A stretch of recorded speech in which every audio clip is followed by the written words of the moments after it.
ఒక ముక్కలో చెప్పాలంటే అంతే ఇంకా. బట్ మాస్ ఆడియన్స్కి ది బెస్ట్ మూవీ అన్న. నాకు మూవీలో మెయిన్ అయితే బాలకృష్ణ గారి acting, dialogue delivery, screen play, వీటన్నిటికంటే మెయిన్గా సినిమాటోగ్రఫీ. అంటే తీసిన కొన్ని స్లో మోషన్ షాట్స్ ఉంటాయి, మైండ్ బ్లోయింగ్ అసలు. అంటే ప్రతి ఒక్క షాట్ను ఆల్మోస్ట్ అలాగే తీశారు దగ్గర ఫైట్ల మధ్యలో. బట్ అవన్నీ చాలా బాగా తీయడం జరిగింది. అండ్ ఇంకొక పాయింట్ ఏంటంటే బీజిఎం, తమన్ గారు ఇచ్చిన బీజిఎం. అంటే బాలకృష్ణ గారు యంగ్ క్యారెక్టర్ ఒకటి అండ్ నార్మల్ క్యారెక్టర్ ఒకటి, రెండు వేరు రకాల బీజిఎంస్ ఇవ్వడం జరిగింది, రెండు మెర్జ్ అవ్వకుండా. సో అది కూడా చాలా పర్ఫెక్ట్గా ఇచ్చారు ఆయన తమన్ గారు కూడా. నాకు మొత్తంలో ఇవైతే చాలా బాగా నచ్చాయి. ఇంకా స్టోరీ కూడా బాగానే ఉంది. ఇక లెజెండ్ లాగే అనిపిస్తుంది మనకు.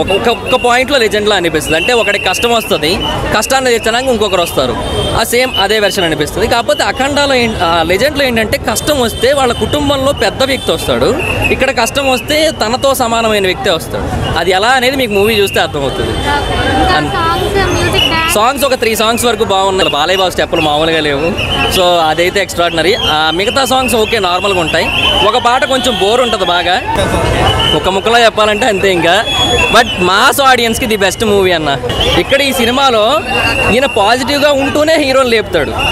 సో మీకు విషయం చెప్తా, కొన్ని సీన్లు అయితే కేజీఎఫ్ ఎలివేషన్స్ మించిపోయాయి అన్న. కేజీఎఫ్లో హీరోకి బెస్ట్ ఎలివేషన్స్ ఇచ్చారు, మనకు తెలుసు అది. ఇప్పుడు కేజీఎఫ్ ఎలివేషన్స్ మించిపోయేటట్టు ఉన్నాయి కొన్ని లోపల. హ్యాట్రిక్ అన్న, పక్కా హ్యాట్రిక్. ఇక క్లైమాక్స్ కొంచెం ఎక్కువసేపు ఉన్నట్టు అనిపిస్తుంది, అంటే క్లైమాక్స్ ఫైట్. బట్ అంతకుమించి నాకు ఎక్కడ ఓవర్ అనిపించలేదు. Okay, thank you.